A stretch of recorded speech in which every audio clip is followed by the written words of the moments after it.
Ketika Pak Hasto cerita, saya terkejut karena baru pertama kali mendengar secara langsung Hasto menyatakan terbuka seperti itu. Kaget.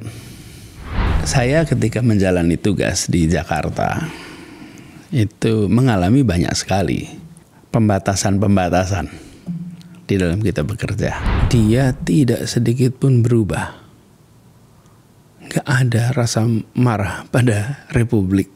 Gak ada rasa kecewa pada Republik. Saya yakin apabila ini pure persoalan hukum, insya Allah ujungnya baik. Karena baik itu artinya Tom akan mudah-mudahan dia akan bisa terbebas. Saya menikmati dan saya ingin terima kasih. Kenapa Kak Akbar telah menjadi salah satu pionir yang mengangkat tema-tema yang berat tapi diberikan ruang untuk dibahas tuntas. 2029 apakah kami akan menemui kembali Kakak Anies di fase itu?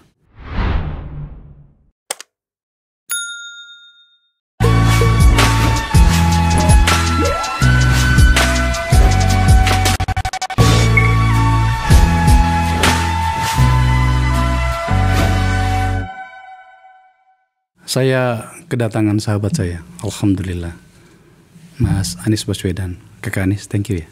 Terima kasih, alhamdulillah. Saya senang sekali bisa sampai. Cerita kita panjang, cerita kita panjang. Kayaknya panjang.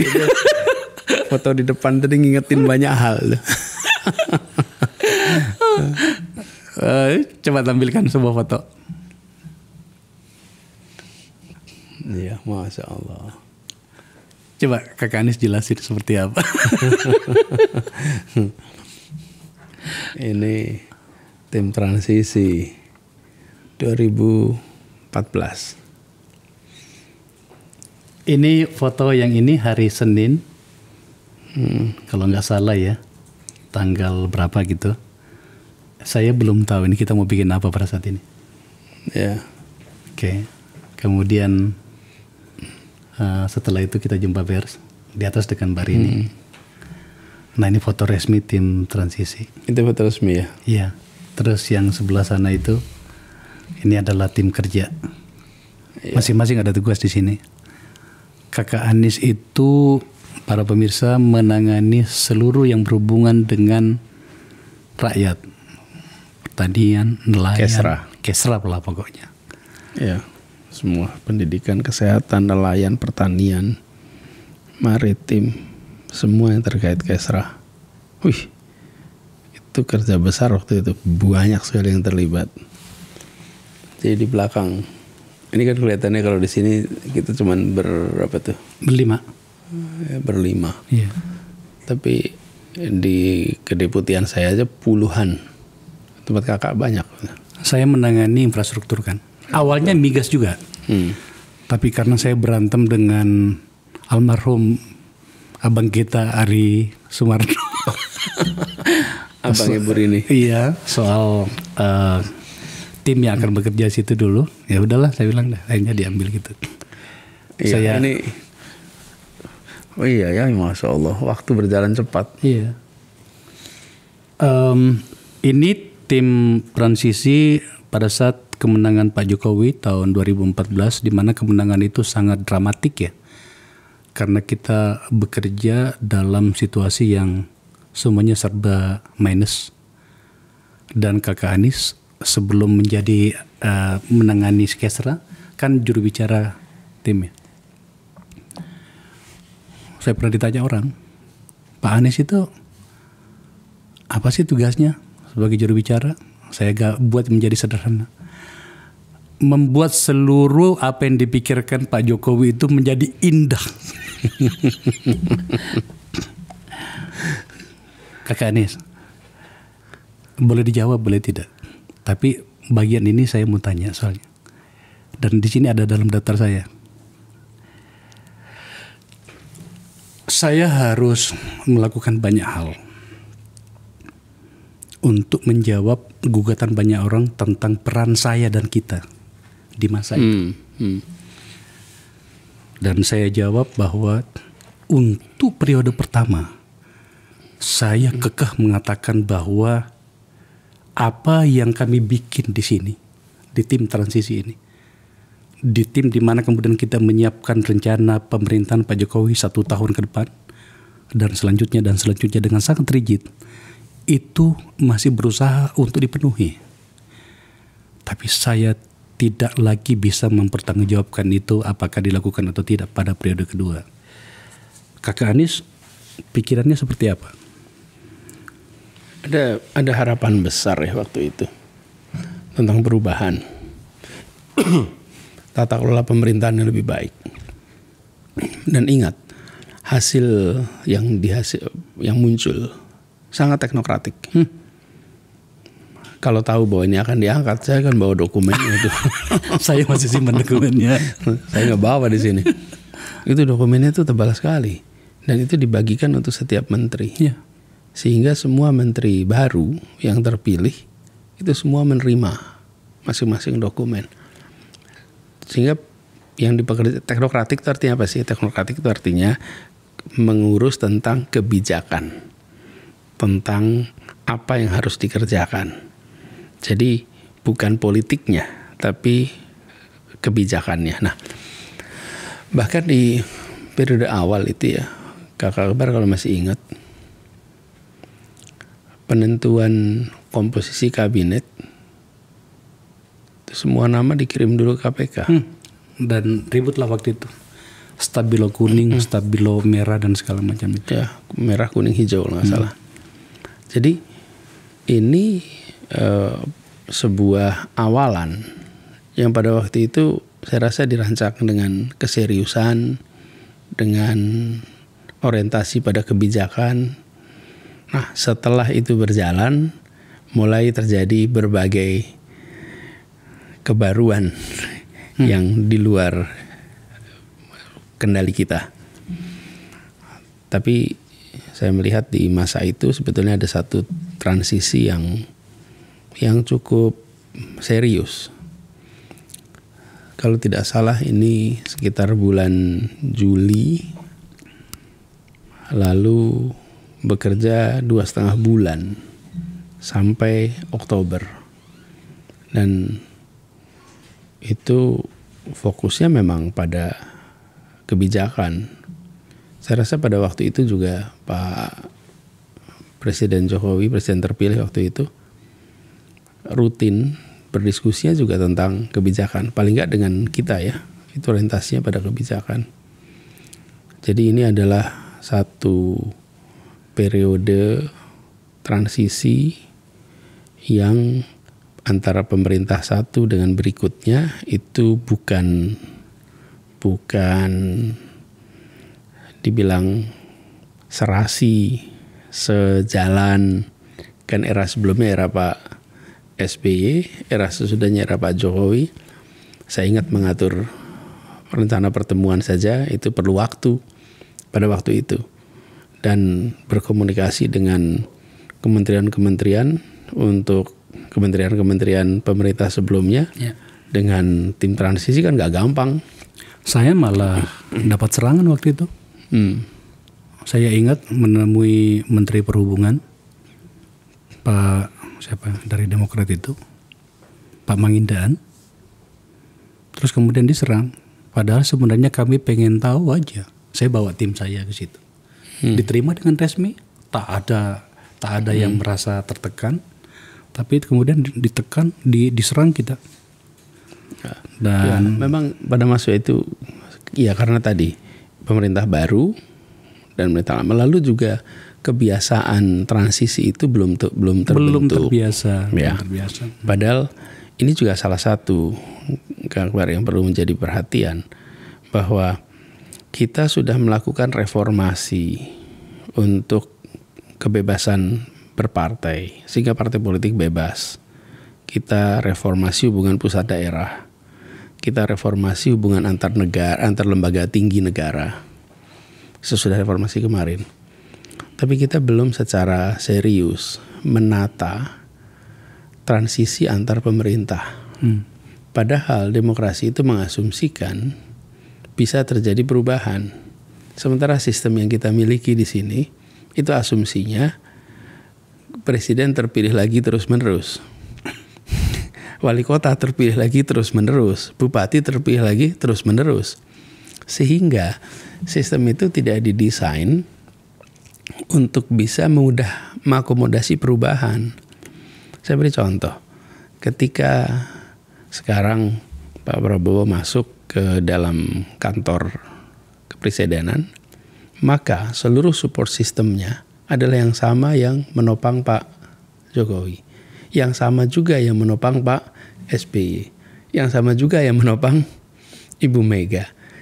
Tinggal eselonnya aja gonta-ganti. Nah, sebenarnya ini satu hal yang perlu jadi perhatian. Karena bagaimanapun juga seorang wali kota masuk ke dalam kantor wali kota, dia akan bertemu dengan jajaran birokrasi yang sepenuhnya memfasilitasi kebijakan yang lama. Bayangkan dia akan sendirian untuk bisa mengubah birokrasi itu. Karenanya umumnya di dalam pola demokrasi begini ada yang disebut sebagai karir track, jalur karir. Itu siapapun pemimpin politiknya, yaitu jalur karir. Yang kedua adalah jalur political appointee.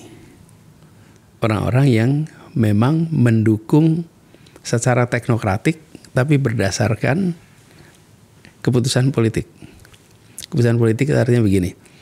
Ini orang-orang yang ada di sini. Itu adalah keputusan politik. Nah, lingkar yang mendampingi latar belakangnya adalah teknokrat. Tetapi dia berafiliasi politik. Okay. Nah, itu yang biasanya menjadi jalan tengah untuk bisa membuat transisi antar pemerintahan itu bisa berjalan dengan baik. Karena pasti pemerintahan baru itu membawa perubahan. Ketika membawa perubahan, kita hanya mengandalkan kepada posisi-posisi yang nampak di permukaan seperti menteri, seperti dirjen, itu nama-nama yang kelihatan di depan struktur. Sementara yang di dapurnya itu tidak ada support system yang dibawa secara resmi. Nah, itulah yang menurut hemat kami sesungguhnya perlu dipikirkan. Jadi birokrasi itu ada jalur karir, ada political appointee. Nah, itu untuk memudahkan. Jadi gini kira-kira. Kalau misalnya terjadi pergantian presiden, maka bagian political appointee yang kemarin sama yang baru itu bersiap, mereka yang komunikasi itu. Karena sama-sama akan tukar posisi. Yang satu akan keluar, yang satu akan masuk. Dan di berbagai negara itu, negara demokrasi modern, itu terjadi. Bahkan ada kampus-kampus, ini unik nih, kampus-kampus yang isinya tempat parkir staf ahli beneran ya. Jadi profesor-profesor itu sebetulnya bukan profesor dalam kampus. Mereka itu pengajar di kampus ketika partainya lagi kalah. Ketika partainya menang, maka dia akan masuk di pemerintahan. Nanti yang partainya kalah gantian ngajar di kampus. Biasanya di sekolah public policy.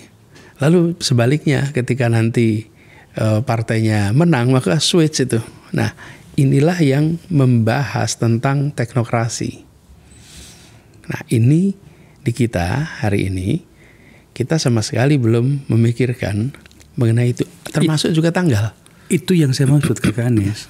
Saya baru mau nanya, kenapa kita tidak menyepakati kebiasaan ini menjadi sebuah kebiasaan baru? Sebab ya mohon maaf saja kalau kita lihat hari ini ya, tampaknya itu tidak terjadi. Dan begini, Kak Iqbal, barangkali kita lihat, jangankan tentang orangnya ya, waktunya saja. Coba kita perhatikan, kapan pemilu, kapan siklus anggaran, dan kapan janji presiden bisa dibawa. Saya beri contoh, ketika presiden dilantik bulan Oktober, anggaran tahun bulan Januari, 3 bulan itu sudah ditetapkan. Sudah diketok sebelumnya. Dan bulan Agustus ketika dia menyampaikan nota keuangan itu adalah untuk periode yang presiden baru akan bertugas. Itu kan kesulitan kita dulu ya di sini ya. Nah, iya, dan itu salah satu contoh.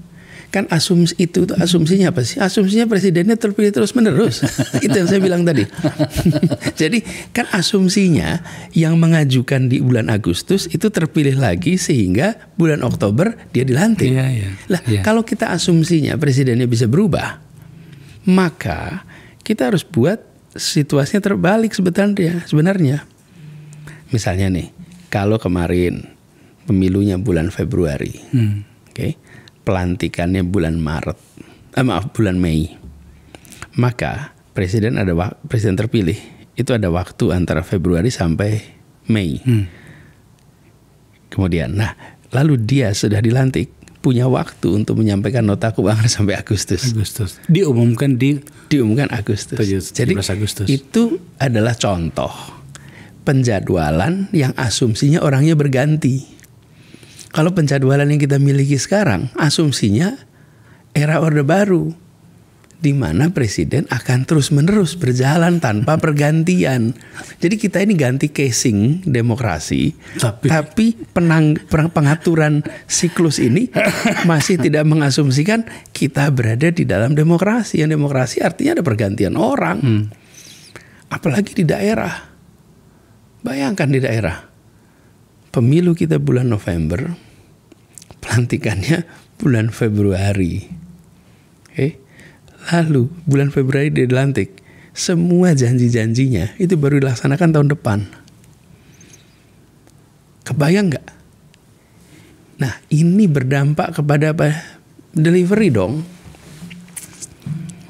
Delivery. Sekarang sebagai gubernur baru misalnya di Jakarta, itu anggarannya sudah diketok. Jadi Pak Pram ketika bertugas di Jakarta ini mulai Februari sampai akhir tahun itu dia menggunakan anggaran sudah diketok kemarin. Padahal sebagai calon gubernur dia punya janji. Nah, ini kakak, koreksi dalam demokrasi itu berjalan gradual, ya. Tetapi harus disadari bahwa ini salah satu masalah yang harus diselesaikan supaya mutu demokrasi kita lebih baik karena institusi demokrasinya ditata dengan lebih baik. Saya akan ke situ, Kakak Anies. Sebenarnya saya masih ada pertanyaan lain sebenarnya menyangkut soal ini. Iya, karena saya ingat betul ya waktu itu kan kita dijepit ya.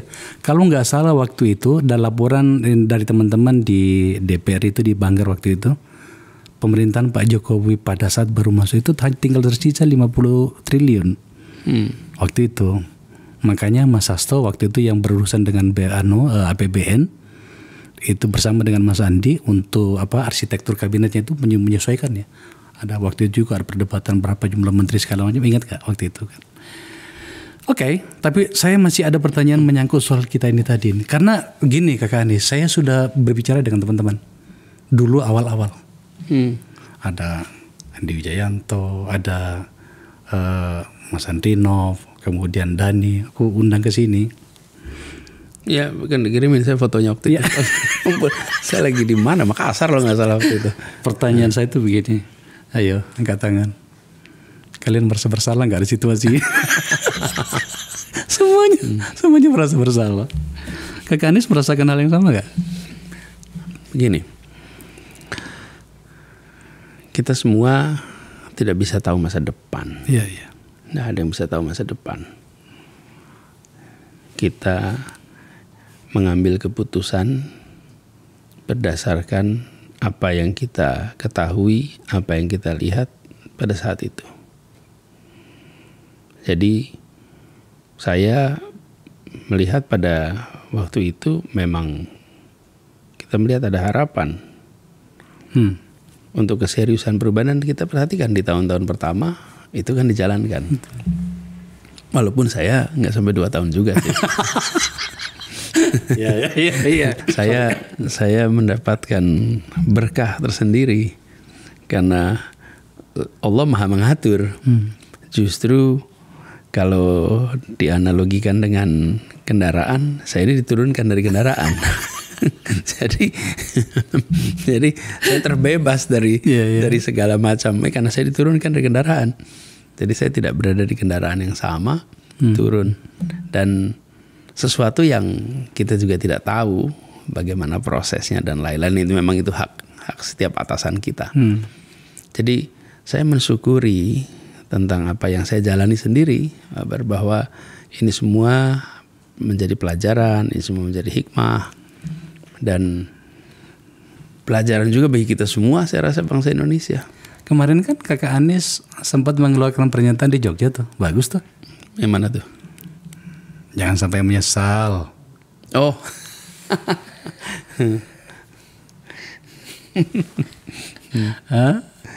Jangan sampai menyesal salah pilih gitu.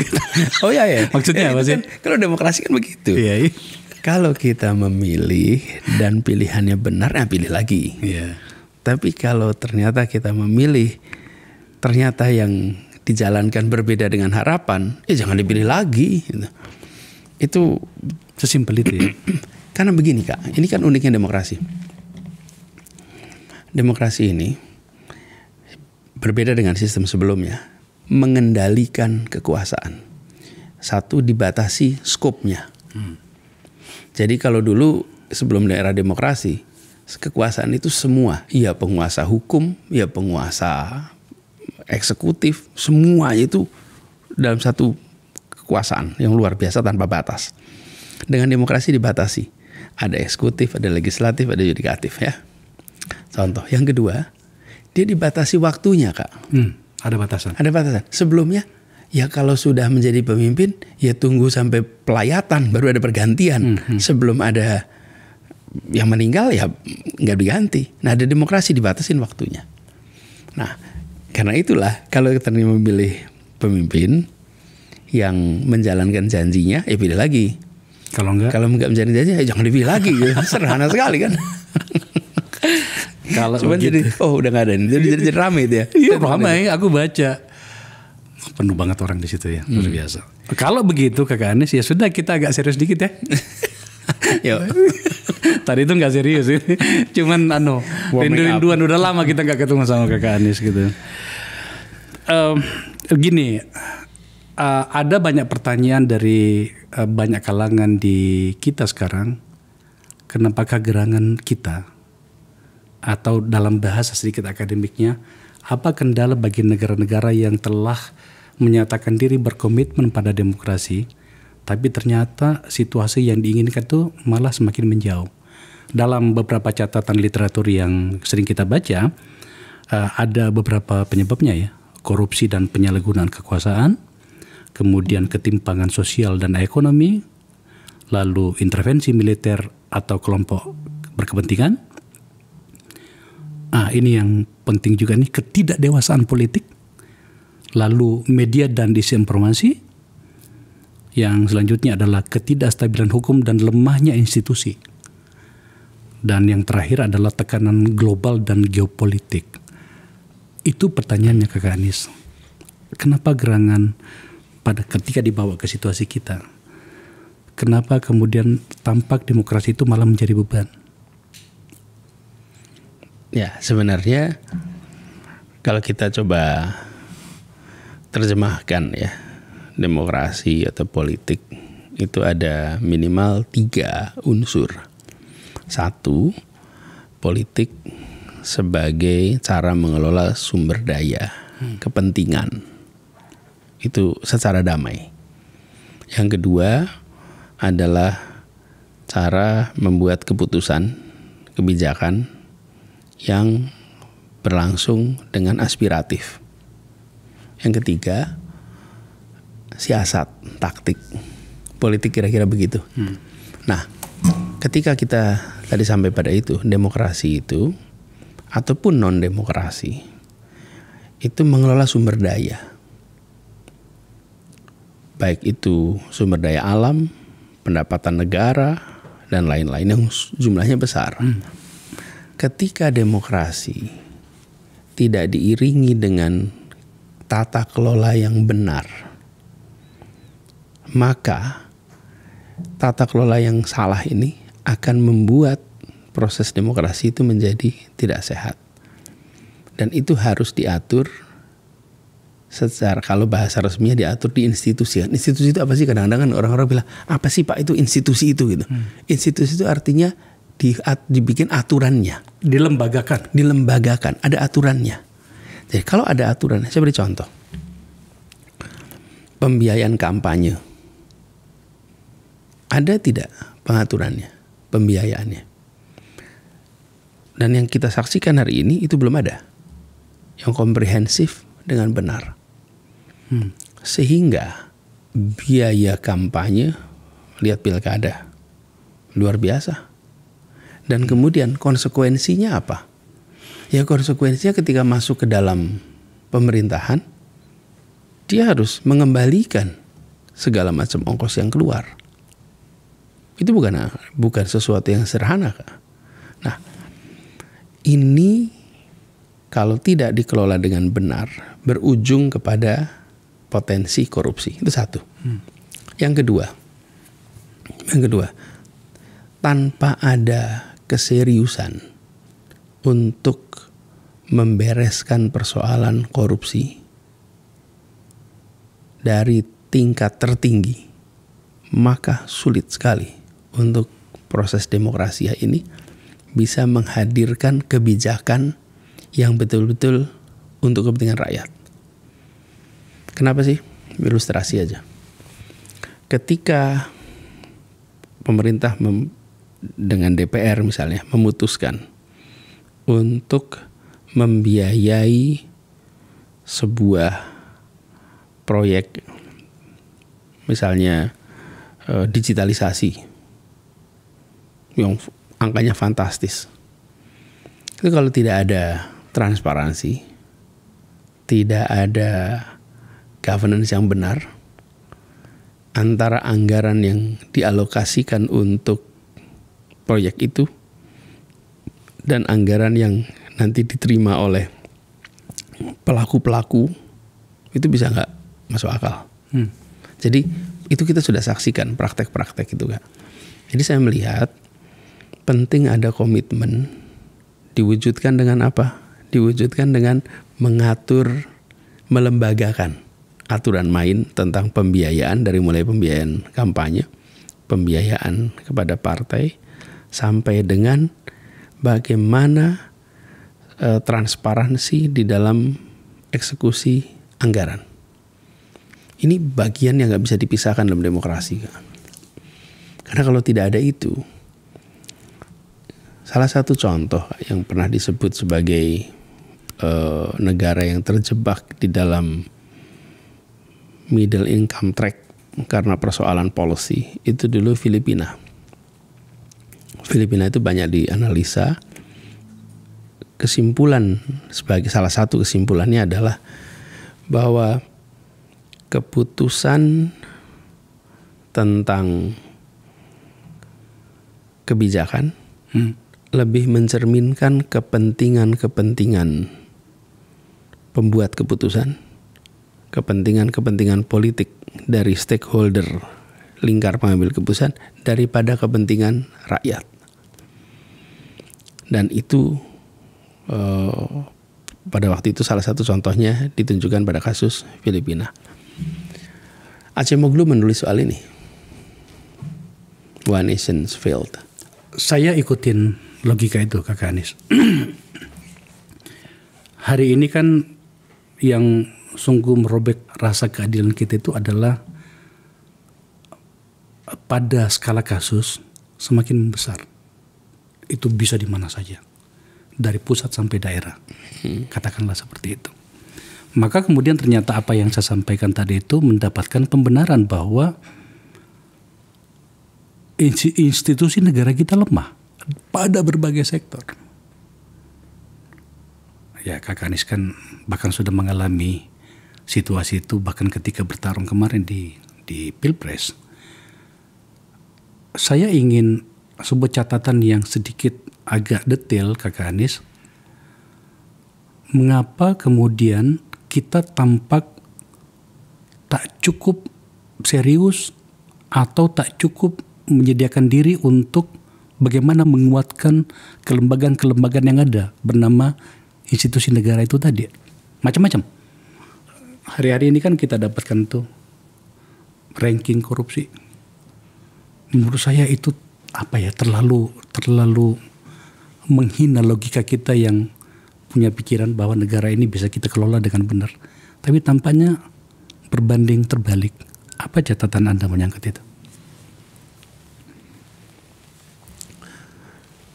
Kalau kita bicara tentang praktek korupsi ini luar biasa, masif, dan lagi-lagi membereskannya itu nggak bisa dari level tengah, Kak. Harus dari atas, dari nomor 1 memulainya. Komitmen itu diwujudkan dengan apa? Bukan dengan statement, tapi diwujudkan dengan kebijakan. Apa kebijakannya? Jadi misalnya mulai dengan 1 pengadilan dan aparat penegak hukum. Ini institusi ini harus dirapikan. Itu artinya apa? Apa masalah yang ada di situ? Diberi solusi. Jadi reform itu bukan semata-mata menangkapi yang bermasalah sekarang, bukan. Reform itu adalah mengkoreksi apa yang sedang jadi masalah. Saya beri contoh. Kalau korupsi itu ada 3 sebabnya, Kak. Sederhananya nih, saya pernah ungkapkan berkali. 1, korupsi karena kebutuhan. 2, korupsi karena keserakahan. 3, korupsi karena sistem. Nah, korupsi karena kebutuhan. Jadi kalau tadi bicara tentang institusi pengadilan, institusi aparat penegak hukum, sederhana saja. Gajinya cukup nggak 30 hari hidup? Kalau gajinya hanya cukup untuk 20 hari hidup, ya bagaimana kita bisa berharap? Ini adalah contoh kebutuhan, Kak. Nah, ini yang saya sebut sebagai solusi. Yang kedua, serakah. Nah, kalau serakah ini, Kak, ini isunya bukan kebutuhan. Nggak ada obatnya. Ini obatnya apa? Ada obatnya. Obatnya rasa takut. Rasa takut. Rasa takut itulah penghenti kepada keserakahan. Dalam hal ini hukum yang betul-betul bertanggung jawab. Ya, karena itulah kenapa memiskinkan itu penting. Oke. Memiskinkan. Nah, jadi Kak, kalau ada komitmen itu, Kak, lalu yang ketiga sistem ya. Nah, kalau itu ada 1, kemudian yang kedua, kita bicara tentang ini tadi anggaran dan lain-lain. Kita begitu besar perhatian pada korupsi di aspek pengeluaran. Yang tidak kalah penting sebenarnya adalah hilangnya pendapatan. Karena pendapatan ini seringkali nggak kelihatan. Kalau yang pengeluaran jelas ada anggarannya. Misalnya anggarannya 100 juta. Yeah. Yang tereksekusi 80-20 hilang.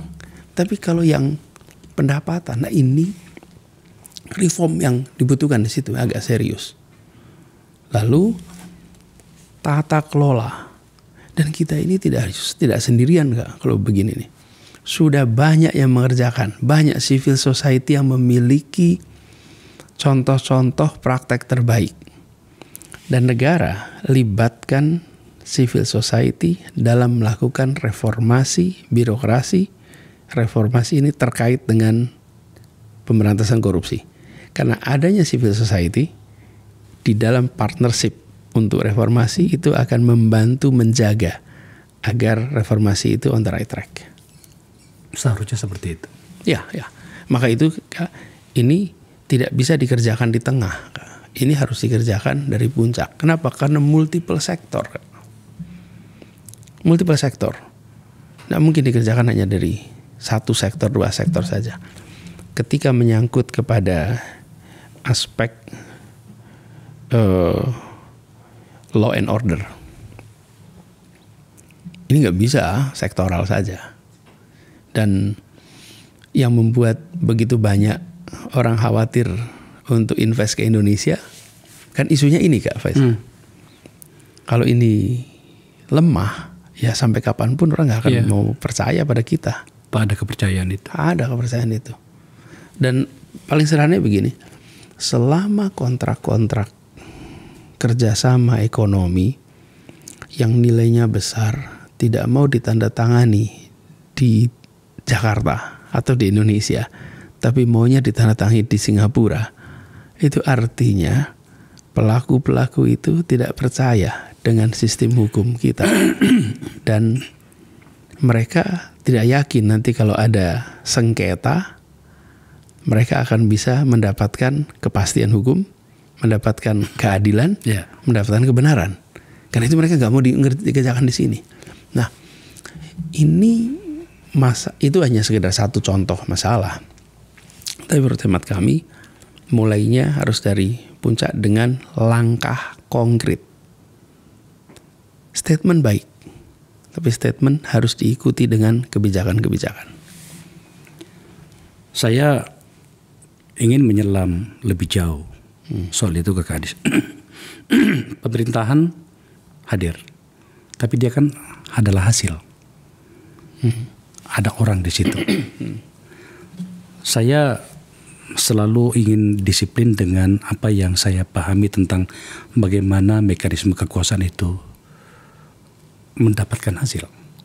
Dalam hal ini saya bicara tentang parpol. Harus kita mulai dari situ, Kak Anies. Rotasinya kan dari situ. Konstitusi kita telah memberikan kewenangan kepada parpol bahwa kebijakan politiknya kalian yang kelola. Kalian bertarung di situ. Ada hasilnya, maka kalian menjadi pemerintah. Sebenarnya kita sudah lakukan, tetapi dalam prosesnya tampaknya tidak seperti itu. Yang saya maksud adalah ada banyak parpol yang tidak menyediakan diri untuk menjadi parpol yang sebenarnya. Apa yang saya maksud? Semuanya ingin menjadi pemenang pemilu. Apalagi kalau kemudian pemenangnya menawari iming-iming untuk berbagi dengan masuk dalam kekuasaan. Maka kemudian keseimbangan itu tak tercipta. Gitu. Maka kemudian saya mau bicara tentang oposisi. Kita harus bicara itu, Kakak Anies. Sebab pemerintahan ini hanya akan berkarakter apabila ada yang berani mengatakan, oh tidak. Tidak boleh seperti itu, harusnya seperti ini. Tidakkah seperti itu yang kita ajarkan kita pelajari sejak dari bangku-bangku sekolah dasar? Ya. Itu betul sekali, Kakak Akbar. Dengan asumsi ini semua fair play, Kak. Itu Kakak benar, tapi itu fair play. Apa asumsi? Apa fair play itu gini artinya, bahwa ya kalau Anda ambil posisi oposisi, maka Anda juga bisa hidup. Anda juga bisa berkarya, Anda juga bisa bekerja. Tapi yang persoalan itu ketika situasinya tidak fair play. Dan itu yang sering membuat sebagian nggak mau berada di oposisi. Pak Prabowo pernah menyampaikan bahwa ketika beliau tidak di pemerintahan, beliau mengalami kesulitan di dalam kegiatan usaha. Jadi bank-bank milik pemerintah jangan partisan. Kalau bank-bank milik pemerintah itu partisan, kalau orang tidak berada di dalam barisan pemerintah, nggak bisa dapat kredit. Mau KPR susah. Oh, Anda ketua Anda pengurus partai daerah yang tidak ikut pemerintah, nggak bisa dapat KPR. Mau kredit mobil susah. Mau kredit usaha susah. Ya berat di oposisi. Masih mending kalau begitu. Kamu ada foto dulu duduk dengan tokoh politik. Itu dia. Jadi, nah inilah kenapa pesan dari kepemimpinan nasional itu penting. Bahwa ini adalah negara demokrasi yang menghormati perbedaan, yang tidak memperlakukan kebijakan diskriminatif berdasarkan pilihan politik. Sehingga kepemimpinan itu nggak takut. Kan masalahnya gini, kalau ditanya, nih ya tanya, pimpinan bank misalnya, apakah Anda ada instruksi untuk tidak memberikan kredit kepada pengusaha yang mengkritik pemerintah? Pasti dia bilang pasti nggak ada. Tapi semua bilang daripada nanti saya ditegor, okay? Lebih baik saya nggak melakukan. Nah, jadi yang di atas itu harus memberikan pesan, you bisa ngasih kredit selama proyek yang mau dikerjakan itu usaha yang layak, visibility-nya baik, you dana, you gak usah cek aja soal itu. Nah tapi dalam kenyataannya nih, ketika kemudian membiayai, dia bisa ditegur sama atasnya, you besarin lawan ya gitu. Nah ini yang saya sebut sebagai iklim yang tidak sehat. Pertanyaan saya itu sebenarnya kita udah lama membahas seperti ini ya. Maksud saya itu Kakak Anies, kenapa kita tidak melangkah lebih jauh dari fase itu? Maka itu kita semua berharap bahwa ketika seorang pemimpin terpilih, dia bersenyawa dengan nilai-nilai demokrasi. Kalau dia bersenyawa dengan nilai demokrasi, maka pikirannya, tutur katanya, perbuatannya mencerminkan nilai yang dia bersenyawa. Bersenyawa itu kan artinya jadi satu. Tapi kalau seorang pemimpin tidak bersenyawa dengan demokrasi, maka tutur katanya, perbuatannya bisa anti demokrasi. Walaupun secara proses pemilihan itu adalah demokratis. Nah, ini PR, Kak. Jadi yang kita tadi omongkan itu seharusnya peristiwa kemarin tuh. Harusnya. Nah, kita tidak bisa naif juga dengan mengatakan bahwa tidak mungkin pelaku-pelaku politik yang berada di dalam kekuasaan akan 100% objektif. Nggak mungkin. Pasti ada kepentingan, iya. Tapi ada batasnya. Dan batas-batas itulah yang disebut governance tadi. Dengan begitu, maka orang leluasa untuk melakukan kegiatan. Sekarang kalau ada event, mengadakan, jangankan event politik, pertandingan misalnya bola basket saja, itu penyelenggara kadang-kadang berpikir, nih saya undang nggak ya? Karena kalau saya undang, kemarin waktu pemilu pilihannya beda. Nanti saya ditegur sama atasan. Nah iklim itu yang sebenarnya cuaca, Pak. Ini kan cuaca politik nih. Itu sangat ditentukan oleh sikap dari yang menang, bukan sikap yang kalah. Karena yang menang itulah yang kemudian memberikan pesan kepada semua. Misalnya pilkada sudah selesai, pilpres sudah selesai, pemilu sudah selesai, sekarang semua sama. Itu kalau ada pesan, maka semua akan merasa tenang. Tapi juga memang pada banyak pihak saya lihat kadang-kadang si pemenang itu sudah mengatakan enggak ada apa-apa, tapi dia masih tetap menyesuaikan diri dengan pikiran yang tidak dikatakan oleh si pemimpin itu. Harus ditegur. Harus ditegur. Dan yang menegurnya adalah si orang itu. Ya, justru harus ditegur. Justru harus ditegur. Ketika tidak ditegur, saya beri contoh. Kita bilang, suruh jajaran, nanti besok pemilu, saya sebagai bupati, saya minta kepada seluruh jajaran untuk netral. Dikutip di semua media, saya minta untuk netral. Saya bupati nih. Kemudian jajaran saya ada satu yang bertindak tidak netral, membela kepentingan saya.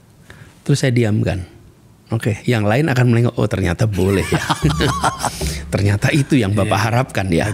Bapak sih memang di depan media harus bilang netral. Tapi begitu ada anak buah saya, masang baliho saya banyak sekali untuk acara peresmian sehingga kelihatan nama. Kemudian saya diamkan. Yang lain bilang, wih, dia dapat kredit, kita malah nggak dapat. Akhirnya berlomba-lomba untuk tidak netral. Melakukan hal yang sama. Karena itu begitu ada sikap tidak netral, tegur. You nggak sama tuh dengan arahan saya kemarin untuk netral. Ini harus dikerjakan. Kalau itu tidak dikerjakan, maka ya dianggapnya ini sebetulnya pesan implisit dari atasan saya gitu. Pura-pura kali dia gitu kan. Kakak Anies. Salah satu kritikan saya kepada Anda itu dan juga ternyata beberapa kawan sahabat kita sendiri adalah tampak keengganan Anda itu untuk melembagakan sikap politik Anda melalui mekanisme parpol. Tetapi akhir-akhir ini, belakangan ini kami lihat ya, itu Kakak Anies ada di salah satu deklarasi lah segala macam, termasuk ormas kemarin. Apakah itu bergeser atau menyiapkan sesuatu? Sekarang saya akan fokus lagi lebih banyak pada kegiatan sosial memang. Kegiatan sosial, kegiatan pendidikan. Dan saya melihat ya partai politik adalah institusi untuk kegiatan politik. Ya.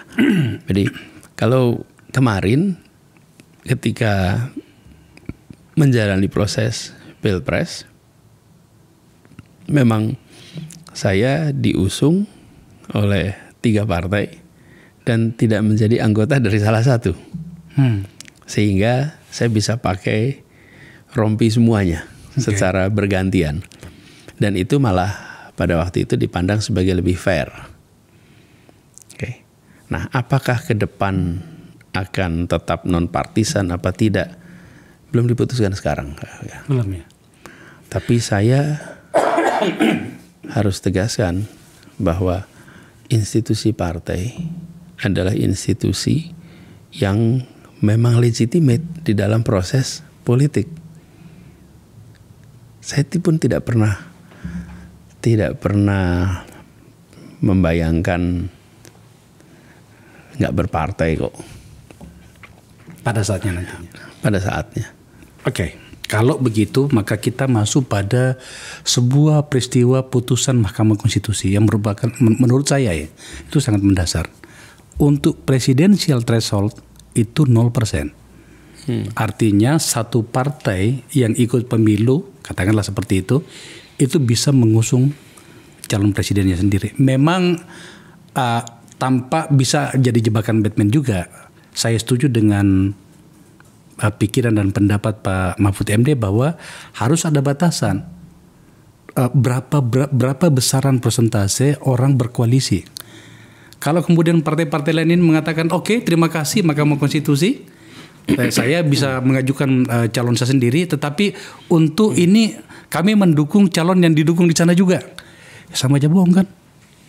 Maka kemudian ada pikiran kalau bisa dibatasi katakanlah 35% dari total kursi di DPR itu bisa batasan tertinggi untuk koalisi. Maka kalau itu maka menarik. Sambil menunggu dengar-dengar rencana putusan Mahkamah Konstitusi menyangkut dengan parliamentary threshold yang saya dengar sekarang masih 2%, ada potensi jadi 0%, maka kalau itu maka pasar bebas. Maka bagi kami, orang-orang seperti kita-kita ini, tokoh-tokoh seperti Kakak Anies atau yang lainnya itu bisa masuk pertarungan dengan elegan pula, tidak terkooptasi oleh berbagai kesepakatan-kesepakatan yang lebih banyak di bawah meja itu, dan itu merugikan demokrasi. Apa tanggapan Anda menyangkut itu? Ya, begini, secara umum baik bahwa kita ini open minded, mau berubah, dan itu artinya kita serius mau memperbaiki mutu demokrasi kita kan. Yeah. Nah, yang perlu diperhatikan adalah di dalam penyusunan perubahan ini itu kita mengukur betul konsekuensi dalam perilaku, baik perilaku politisi maupun perilaku rakyat. Jadi bukan saja kita membuat aturan main, tapi memikirkan kira-kira perilaku apa yang akan muncul dari aturan main ini. Oke, itu yang menurut saya penting. Lalu yang kedua, seringkali ketika kita membuat peraturan itu kita melupakan satu aspek yang disebut sebagai tabir ketidaktahuan. Oh, dalam hukum itu kan seperti Dewi Keadilan itu matanya ditutup ya. Tutup. Kan supaya tidak lihat pihak. Jadi kita membuat aturan main untuk kebaikan bangsa, untuk kebaikan negeri, atau kita membuat aturan main untuk keuntungan kelompok kita. Ya. Nah, ini yang perlu diluruskan, bahwa kita harus membuat aturan main itu untuk kebaikan negeri ini, untuk kebaikan demokrasi kita, bukan sekedar untuk keuntungan dari partai kita atau kelompok kita. Jadi seperti kakak bilang tadi, bagi mereka-mereka yang hari ini tidak di dalam partai atau baru memulai partai, maka aturan threshold tadi itu adalah sebuah kabar baik. Yang menurut saya sih baik-baik saja itu. Tapi kita harus memastikan bahwa aturan main yang dibuat nanti itu betul-betul ujungnya memberikan manfaat untuk demokrasi kita dan manfaat untuk publik. Terus yang ketiga, ada baiknya kita selalu menggunakan comparative politics, perbandingan-perbandingan yang pernah dipakai di berbagai tempat dan konsekuensinya, sehingga kita tidak bereksperimen dengan bangsa kita sendiri. Tidak bereksperimen dengan bangsa sendiri. Ya. Oh, pernyataan kuat. Jangan kita bereksperimen dengan, kita lihat peristiwa. Sebagai contoh, tadi menggunakan kasus Filipina misalnya. Filipina itu pernah pemilihan daerah pilkada itu berbeda tanggalnya dengan pemilihan nasional. Oke. Apa yang terjadi? Isu daerah dominan. Kemudian ada isu efisiensi dan lain-lain, itu digabung. Jadi asalnya istilahnya staggered election menjadi congruent election, oleh pemilu yang bersamaan. Ketika bersamaan, apa yang terjadi? Didominasi oleh isu nasional. Isu daerah hilang. Dan ketika dikerjakan bersama-sama serempak, itu isu masing-masing daerah ketutup. Karena sumber daya dari partai A, B, C itu bisa dikerjakan secara nasional untuk semua partai. Nah, kita bisa mendapatkan berbagai contoh tentang sistem pemilu ini. Dan pemilu itu ilmunya ada sekarang. Tentang electoral system. Termasuk tentang threshold dan lain-lain. Jadi maksud saya, kita gunakan pelajaran berbagai macam negara secara objektif dan melihat mana yang kira-kira dari sisi kepentingan bangsa kita itu paling sesuai, dan bukan adopsi tapi adaptasi. Kalau adopsi itu kan kita tiru, kalau adaptasi itu artinya kita membuat untuk Indonesia, terinspirasi dari apa yang terjadi di tempat lain. Nah, jadi saya ingin sampaikan itu kabar baik bahwa ada keseriusan mau perubahan. Sambil dipastikan bahwa perubahannya benar-benar nantinya berdampak positif bagi proses demokrasi kita. Kan kita sudah tahu itu. Jangan sampai pandangan kenegarawanan kalah dengan pandangan partisan. Contohnya kemarin aja sebetulnya. Ketika kita menjalani proses pilkada serempak seluruh Indonesia dengan semua PJ. Ketika pilpres dengan semua PJ yang di dalam banyak kasus itu seperti ada wasit yang dikendalikan. Kenapa? Ya karena pandangan kenegarawanan kalah dengan pandangan partisan. Nah, di dalam urusan ini saya melihat penting sekali, karena ini mau merubah aturan main. Dan setiap perubahan aturan main itu punya konsekuensi yang sangat besar bagi perjalanan politik kita. Ya, inilah hari ini kita. Karena hal-hal yang seperti Kakak Anies sampaikan tadi. Baik Kakak Anies, kita menuju ke bagian-bagian akhir diskusi kita. Saya akan disalahkan penonton saya kalau sedikit saya tidak bertanya tentang situasi Kakak Anies hari ini. Ini Mas Hasto sebenarnya ini datang ke tempat saya. Ya udah kebayang nih pasti ini. Karena itu munculnya di meja ini gitu. Saya harus bertanya Kakak Anies karena mereka akan marah nantinya. Loh kenapa Pak Anies datang ke tempatnya Bapak, kenapa tidak tanya? Mati aku kan. Udah nonton kan itu ya? Udah. Itu. Apa yang Kakak Anies rasakan? Bahwa kata Mas Hasto,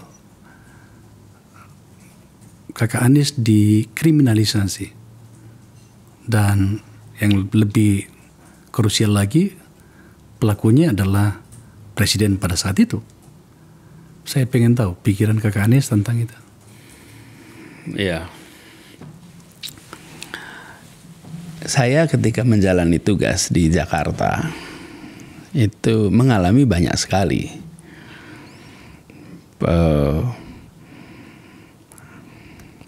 pembatasan-pembatasan di dalam kita bekerja.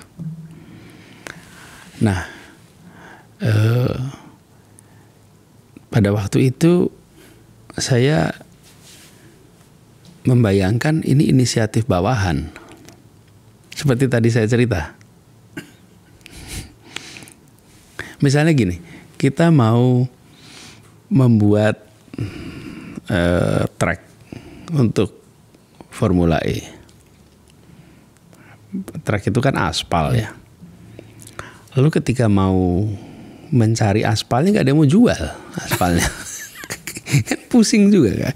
Padahal itu aspalnya khusus, nggak ada yang mau jual. Termasuk BUMN gitu, nggak mau jual. Yang lain nggak mau jual. Akhirnya bikin sendiri. Dan ketika nyampur sendiri itu ada rumusnya, dikerjakan sendiri. Sampai molen untuk penyampurnya itu rusak beberapa kali. Karena molen itu biasa dipakai untuk nyampur semen, dipakai untuk nyampur aspal. Oke. Tapi pada waktu itu kita semua melihat ini sebagai ya inisiatif di bawah yang jangan sampai nanti saya ditegur. Ketika Pak Hasto cerita, saya terkejut karena baru pertama kali mendengar secara langsung Hasto menyatakan terbuka seperti itu. Kaget.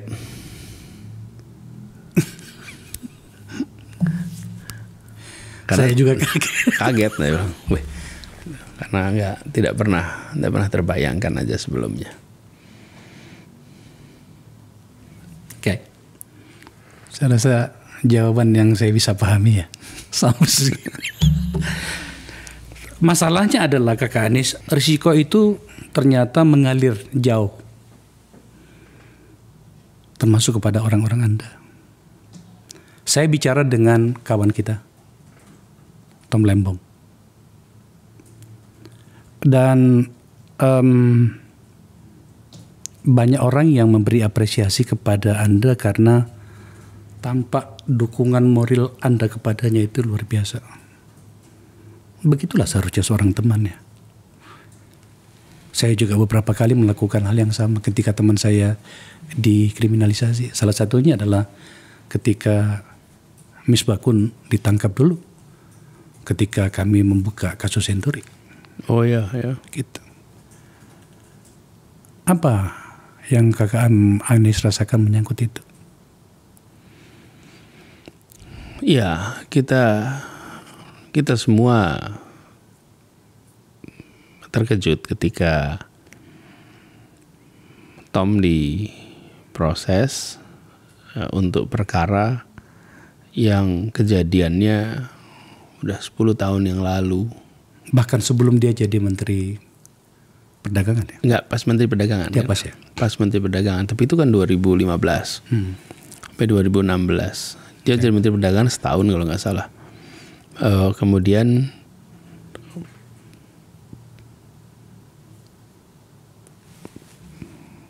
ada laporan masyarakat mengenai masalah itu. Dan laporan BPK ada dan lain-lain itu. Yang kita melihat ada apa ya itu. Kok kemudian Tom mendadak diproses dan lalu jadi tersangka. Itu bulan Oktober, kalau tidak salah tanggal 29. Dan baru sidang kemarin Maret.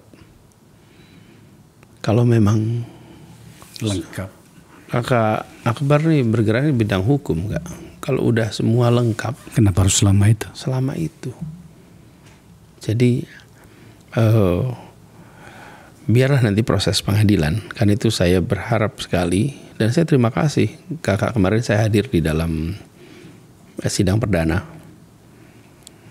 Saya hormat kepada dewan atau hakim ya, majelis hakim ya. Karena mereka memberikan kesempatan untuk dibacakan dakwaan dan kemudian eksepsi di hari yang sama. Sehingga masyarakat itu di ujung akhir persidangan dapat dua-duanya. Menurut saya itu satu awalan yang baik atas fairness di situ. Kan kalau tidak ada eksepsi kemarin, maka berhari-hari ya kita membahasnya dakwaannya. Tapi nggak ada eksepsinya. Jadi kita hormati proses. Saya menemui Tom di tahanan juga. Saya ngobrol, saya bawa buku, saya diskusi. Dan Tom ini luar biasa. Kakak Akbar. Dia tidak sedikit pun berubah. Gak ada rasa marah pada Republik. Gak ada rasa kecewa pada Republik. Misalnya kayak ayo kabur aja dulu gitu. Gak ada tuh bayangan. Saya akan meninggalkan Indonesia. Saya sudah mengerjakan A, B, C, D, F, ternyata dapatnya begini gitu. Enggak tuh, sama sekali gak ada.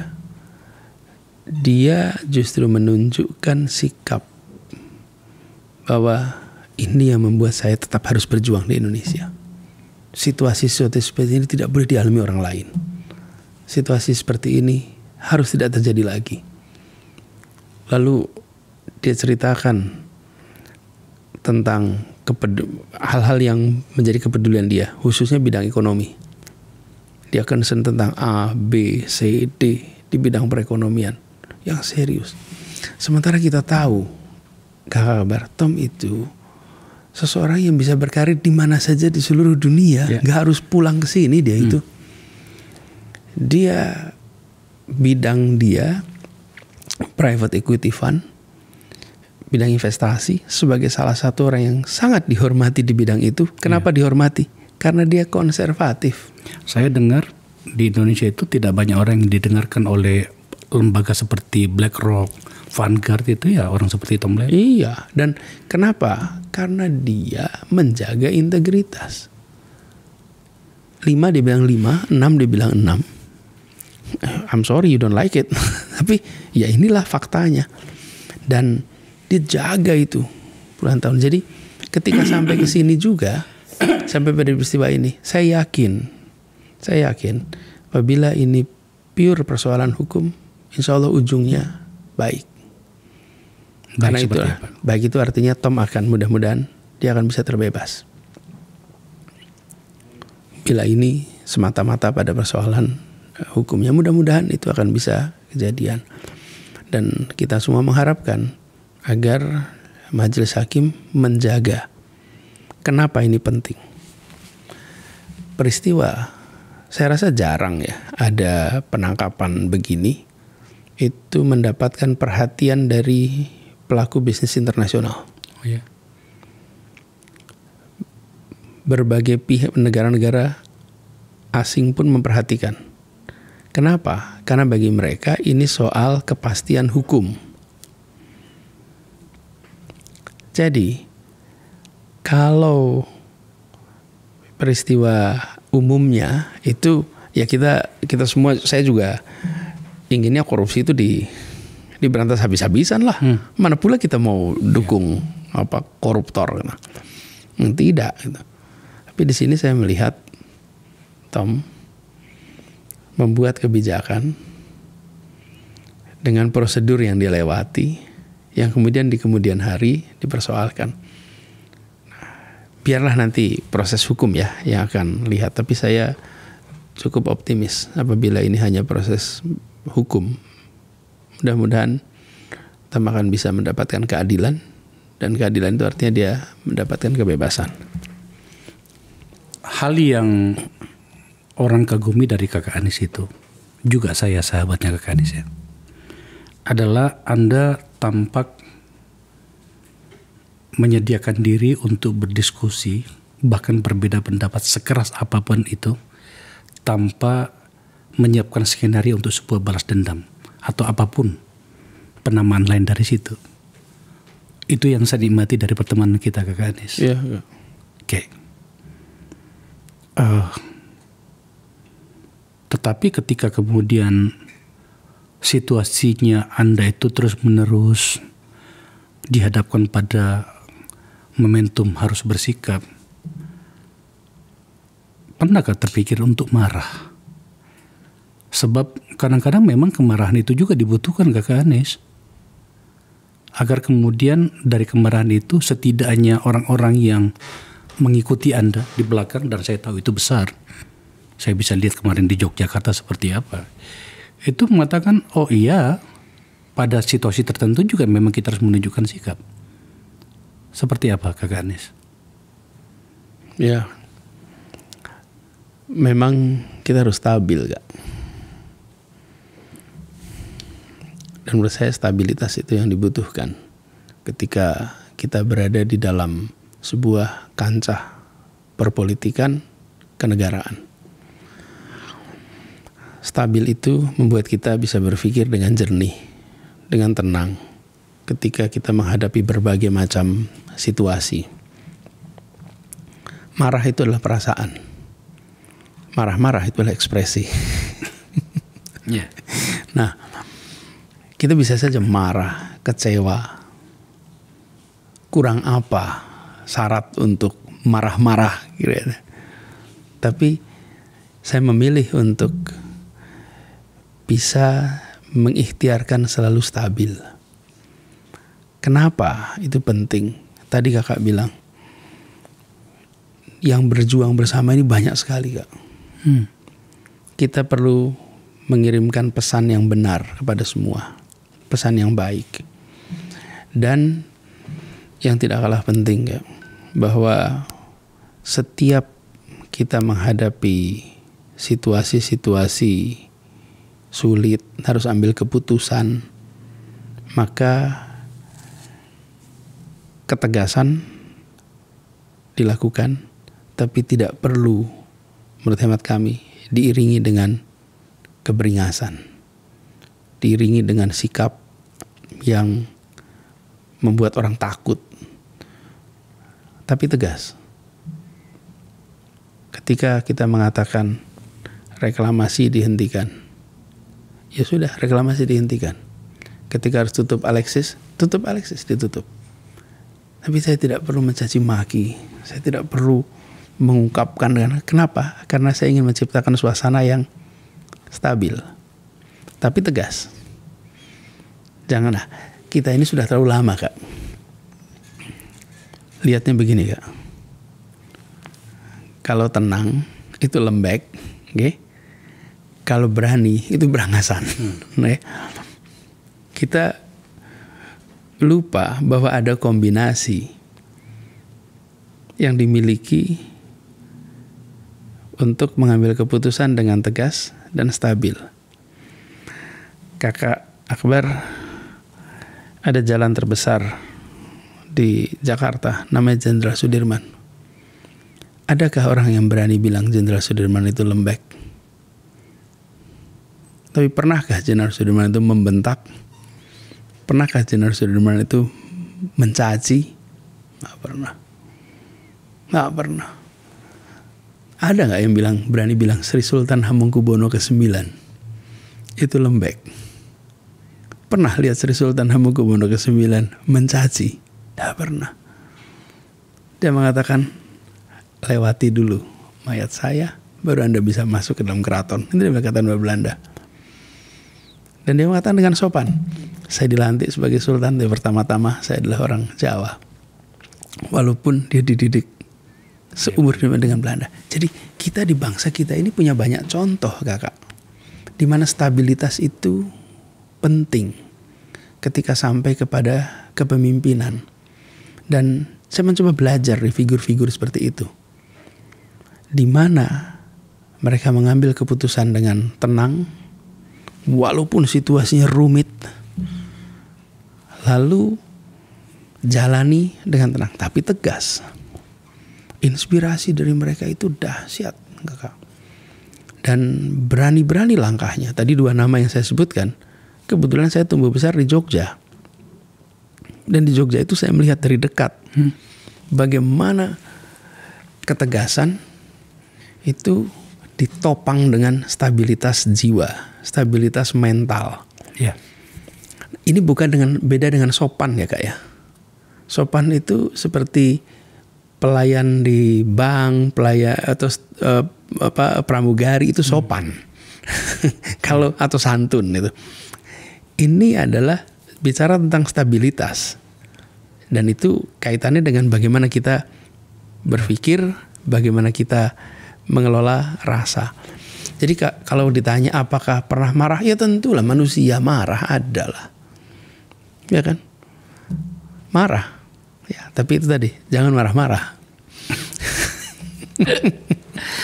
Terakhir, Kakak Anies, waktu itu kadang-kadang berjalan begitu cepat. Iya, apalagi lihat gambar tadi, Masya Allah. Kakak Akbar pasang itu kenapa di awal sebenarnya gitu, langsung habis lihat gambar itu, Masya Allah. Itu wajah kita seperti wajah, itu tampak lebih muda lebih tua Kak? Iya, ini 10 tahun lalu loh. Iya. Mudah-mudahan kita nggak banyak berubah. Iya. Meskipun ada yang berubah juga ya kayaknya. Pakai kacamata.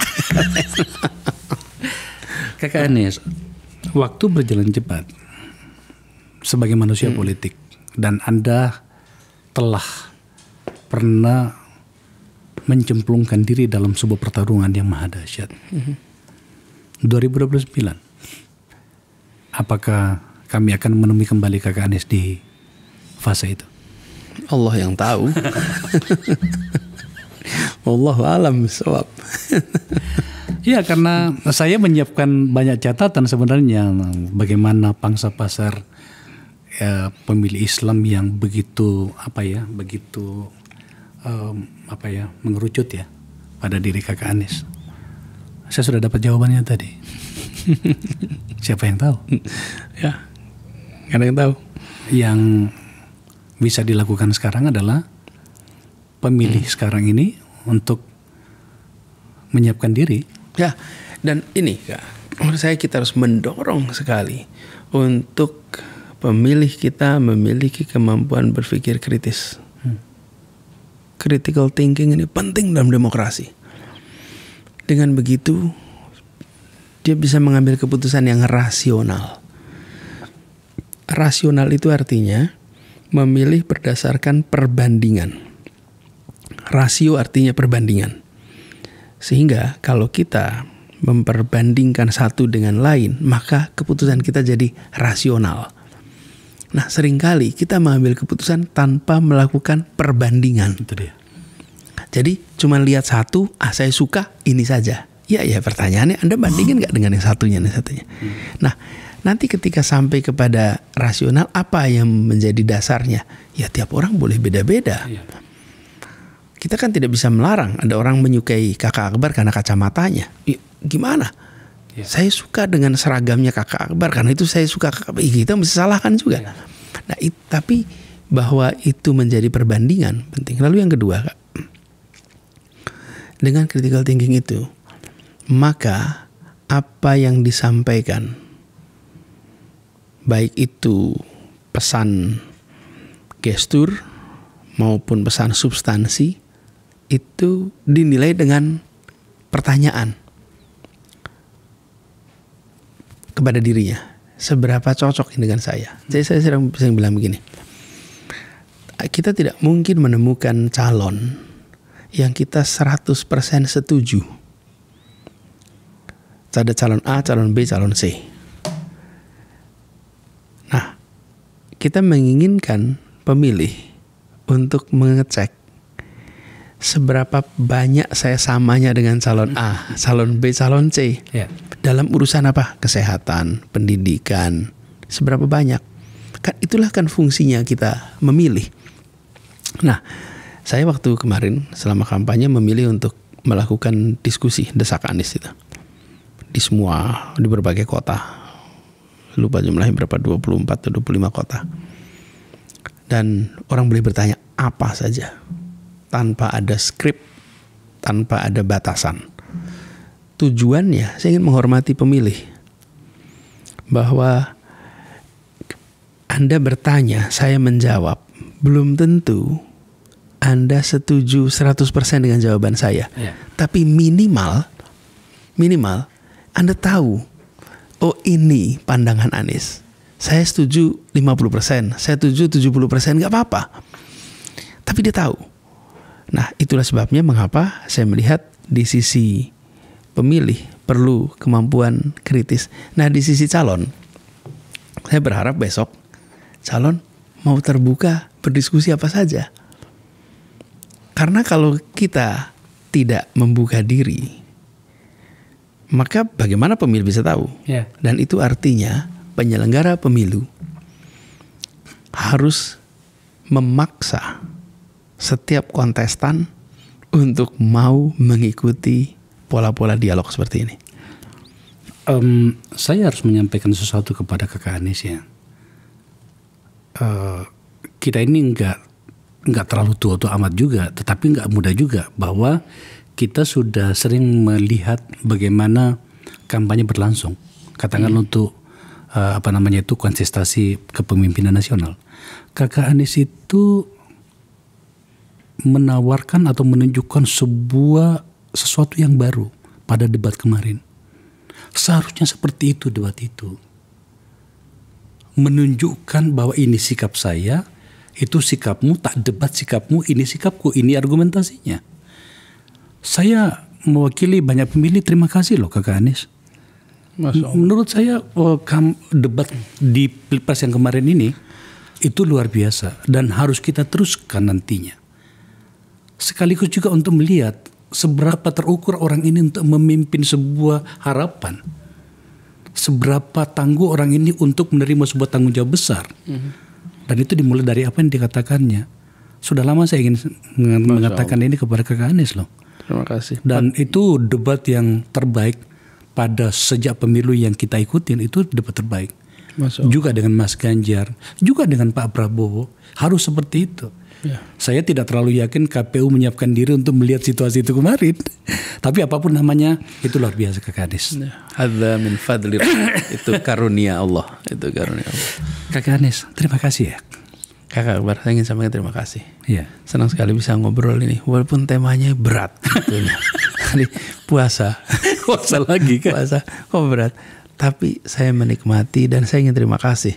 Kenapa Kak Akbar telah menjadi salah satu pionir yang mengangkat tema-tema yang berat, tapi diberikan ruang untuk dibahas tuntas. Saya perhatikan Afu ini, itu bukan sebagai hiburan yang kosong. Bukan, ini adalah sebuah mencerdaskan kehidupan bangsa. Kakak memilih ini tuh rute yang terjal Kakak. Saya bayangkan ketika memulai di awal. Dan terus dijalanin konsisten. Kakak rasanya dengan bidang ini, dengan angkat begitu banyak orang dan dengan jaringan yang luas itu, Kak bisa panggil siapa saja di sini Kak. Itu mewarnai politik kita. Terima kasih Akbar.